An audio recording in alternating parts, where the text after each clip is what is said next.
नमस्कार, प्रखर राजपूत को देख रहे हैं यहाँ पर। आज तारीख है 27 नवंबर साल 2025 और इजराइल, फिलिस्तीन, लेबनान समेत पूरी दुनिया की खबरों के साथ एक बार फिर से आपके सामने हाजिर हुआ हूं। इस वीडियो में हम आपको बताएंगे कि मोहम्मद बिन सलमान यानी सऊदी अरब के क्राउन प्रिंस और डोनाल्ड ट्रंप के बीच बड़ी तकरार देखने को मिली और ये तकरार क्यों हुई है, इसके पीछे क्या बड़ी वजह है, इसके बारे में अभी आपको डिटेल में पता चलेगा। और साथ ही इस समय पाकिस्तान के पूर्व प्रधानमंत्री इमरान खान की हत्या के बड़े बड़े दावे किए जा रहे हैं। तो क्या पाकिस्तान के प्राइम मिनिस्टर इमरान खान की हत्या हो चुकी है, जेल में उनको किसी ने मार दिया, या फिर पूरी कहानी क्या है, इसके बारे में भी आपको डिटेल पता चलेगा। और साथ ही सीरिया के अंदर बड़ा धमाका देखने को मिला है, तो ये धमाका क्यों हुआ, क्या वजह है, किस वजह से यह धमाका हुआ है, किसने हमला किया है, इसके बारे में भी आपको डिटेल पता चलेगा। और साथ ही इस समय भारत की आर्मी से बड़ी अपडेट निकल के सामने आ रही कि भारत की आर्मी में जवानों की कमी हो गई है। वैसा क्यों हुआ है, क्या वजह है, इस घटना को भी हम डिटेल में जानेंगे। और साथ ही गाजा के अंदर कुदरत का कैसा जलजला आ रहा है, क्या हो रहा है गाजा के लोगों के साथ, ये भी बहुत बड़ी अपडेट है। इसके बारे में भी अभी हम डिटेल में एनालिसिस करेंगे। यानी यकीन मानिए आज की जो खबरें हैं बहुत ज़्यादा अहम है, बहुत ज़्यादा इंपॉर्टेंट है। इस वजह से वीडियो को लास्ट तक जरूर देखिएगा। चैनल पे नए हैं तो वीडियो को लाइक करके, चैनल सब्सक्राइब करके अपना प्यार जरूर दे दीजिएगा। और साथ ही इजराइल और फिलिस्तीन की जंग में आप किसके हक में आज तक दुआ करते हैं, कमेंट करके बताइएगा। और साथ इस वीडियो को आप कहां से देख रहे हैं वो भी कमेंट करके बताइएगा, ताकि मैं भी जान सकूं कि मेरा अपना ये जो बड़ा सा परिवार है उसमें कहां कहां के लोग जुड़े हुए हैं। प्रखर राजपूत को देखने वाले, समझने वाले, अपना मानने वाले कहां कहां के लोग हैं, ये मैं जान सकूं। इस वजह से आप कहां से हैं कमेंट कीजिएगा।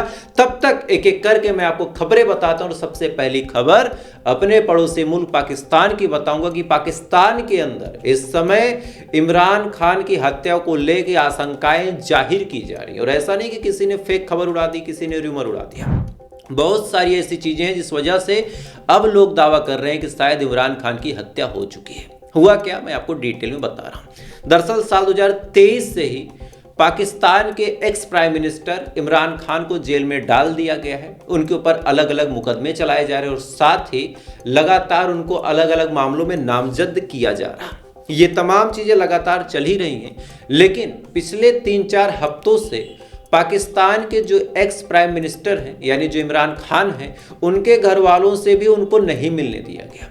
दरअसल रावलपिंडी में एक जेल है, अपियाला जेल।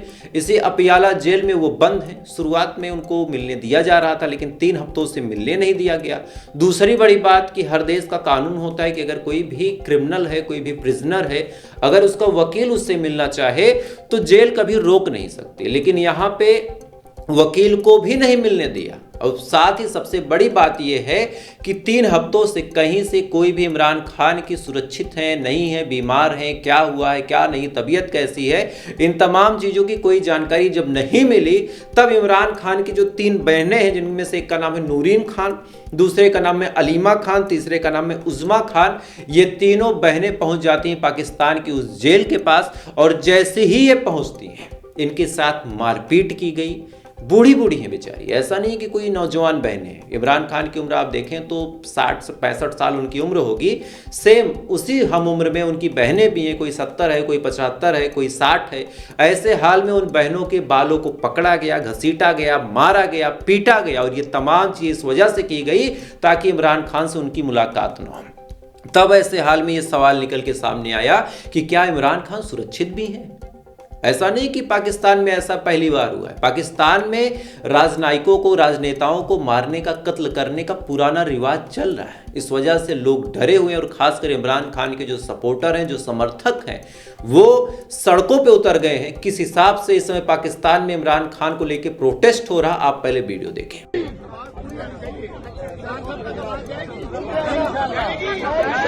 हम लेके रहेंगे आजादी,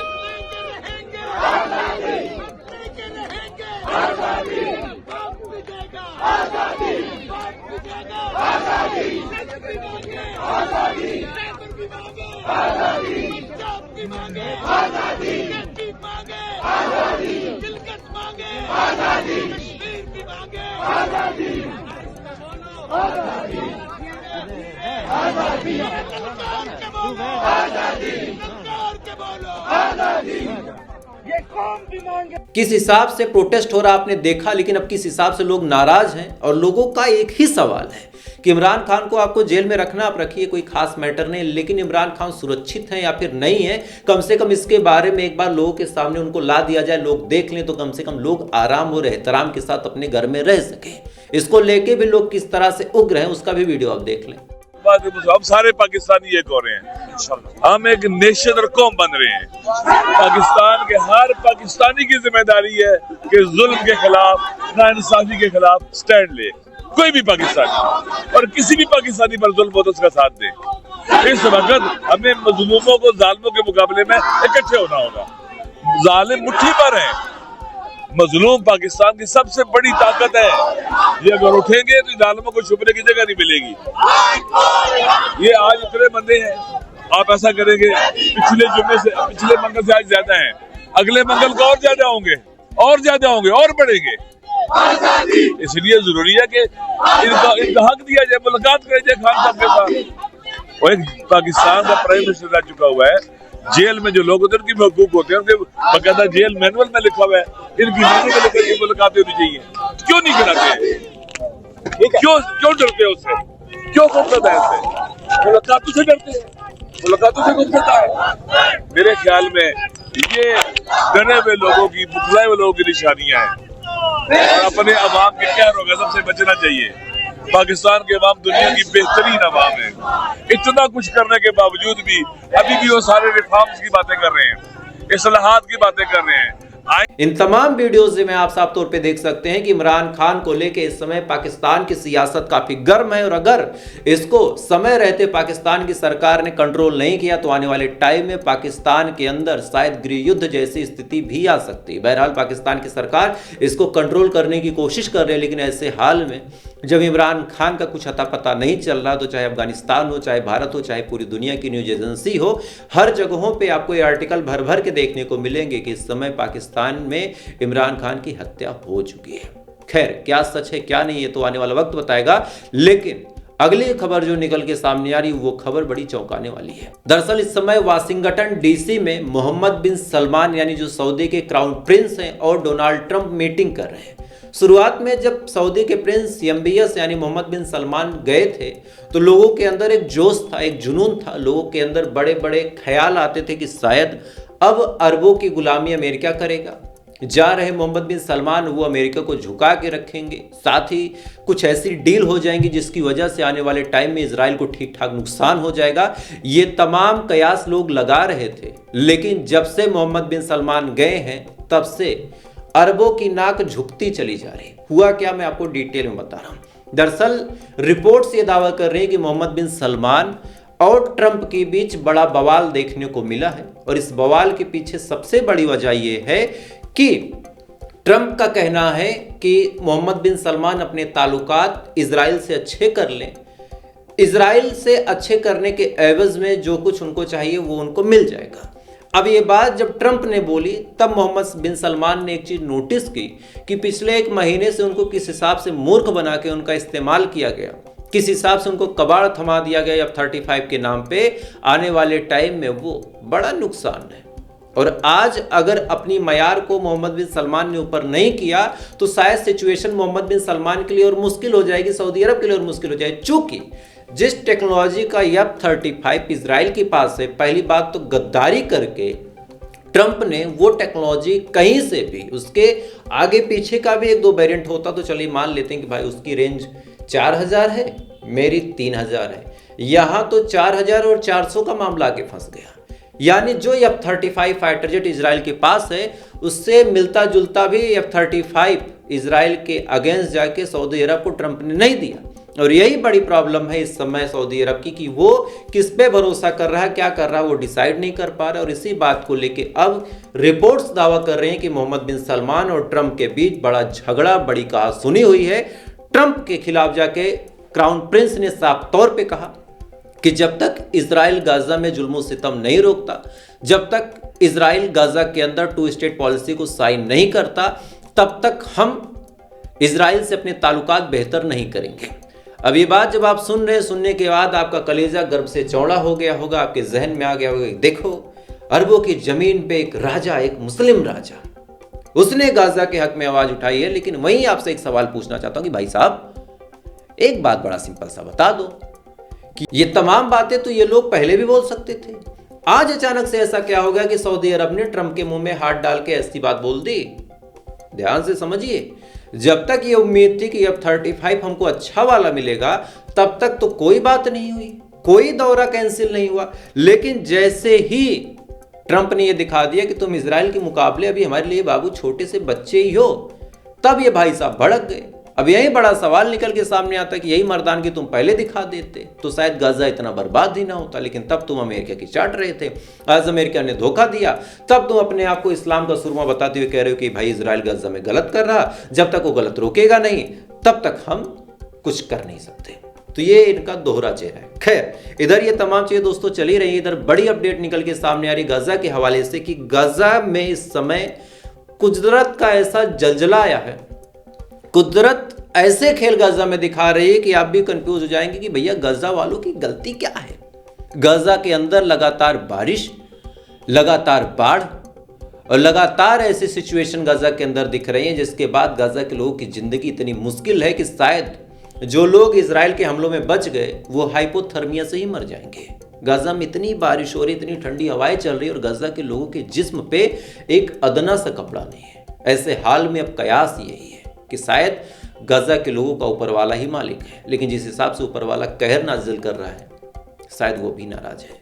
कोई बात होगी, आज नहीं होगी, 50 दिन पहले की होगी। जो लोग ये सवाल पूछते हैं कि गाजा में इतना गलत हो रहा, ऊपर वाला क्यों खामोश है, एक चीज आज आपको बता देता हूं, गाजा के लोगों की कोई गलती होगी आज नहीं किए होंगे, 2, 4, 10 साल पहले किए होंगे, 50 साल पहले किए होंगे, 100 साल पहले किए होंगे। कोई तो उनसे गलती हुई जिसका खामियाजा आज उनको भुगतने को मिल रहा। आप ध्यान से देखिएगा कि जैसे सऊदी अरब में शराब बैन हटा दिया, कहा कि शराब चलेगी यहां पे, कहा ना।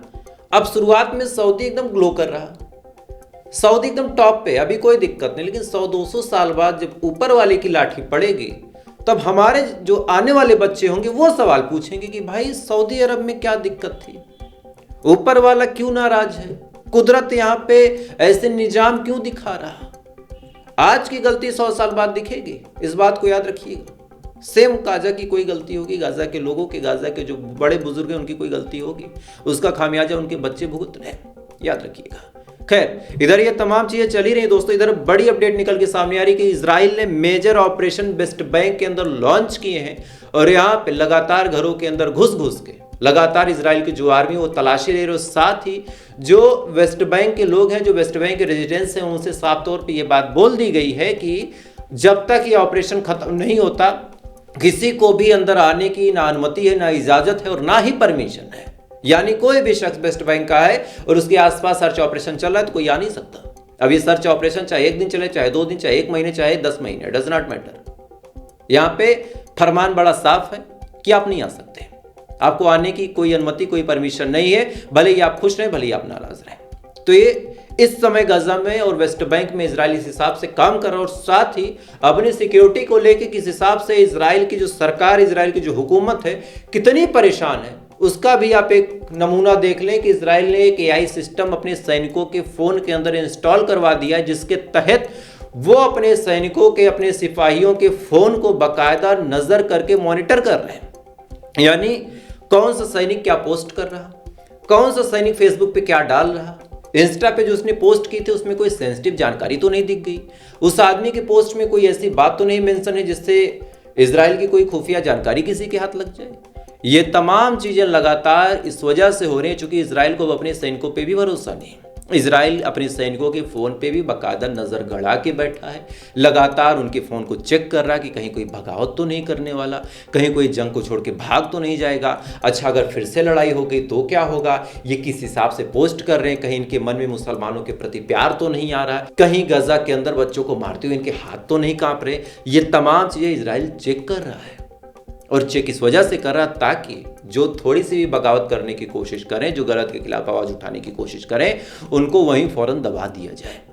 खैर, इधर गाजा और इजराइल में तमाम चीजें चली रही हैं। इधर सीरिया से एक बड़ी अजीबोगरीब रिपोर्ट निकल के सामने आ रही है और इस रिपोर्ट ने तो चौंका ही दिया है। दरअसल सीरिया के अंदर बड़ा ब्लास्ट देखने को मिला है और इस ब्लास्ट में कितना धुआं उठा है, किस हिसाब से ब्लास्ट हुआ है, वो आपको अभी वीडियो के माध्यम से दिखा रहा हूं। लेकिन जो ब्लास्ट है उसके बारे में जान लें कि एक प्रांत है इदलिब प्रांत, और इस प्रांत में एक काफर तखिम जगह है। इस वीडियो में आप साफ तौर पे अब देखेंगे आने वाले टाइम में कि इसी काफर तखिम जगह पे अचानक से भयानक तरीके से विस्फोट देखने को मिला, और रिपोर्ट से दावा कर रहे हैं कि यह जगह हथियारों का जखीरा हुआ करती थी सीरिया के। तो सीरिया के अंदर अचानक से हथियारों के जखीरे में इस हिसाब से ब्लास्ट होना कहीं ना कहीं इस तरफ इशारा करता है कि सीरिया के अंदर कुछ तो ऐसा हमला हुआ है। भले उसमें अमेरिका कहा, तो कई सारे सोशल मीडिया पेजेस इसमें अमेरिका का भी नाम ले रहे हैं, कई सारे जो ट्विटर अकाउंट्स हैं वो कह रहे हैं कि भाई इसमें इजराइल का हाथ है। हालांकि अभी तक ऑफिशियल डाटा क्लियर नहीं है कि किसने एयर स्ट्राइक की या फिर ये ब्लास्ट कैसे हुआ, तो मैं अपने मन से नहीं बोलूँगा, क्योंकि जिम्मेदार पत्रकार होने का सबसे बड़ा काम ये है कि आप अपना परसेप्शन लोगों के सामने नहीं रख सकते, फैक्ट पे बात कीजिए, भले ही वो सही हो गलत हो। बहरहाल आप पहले वीडियो देख लें।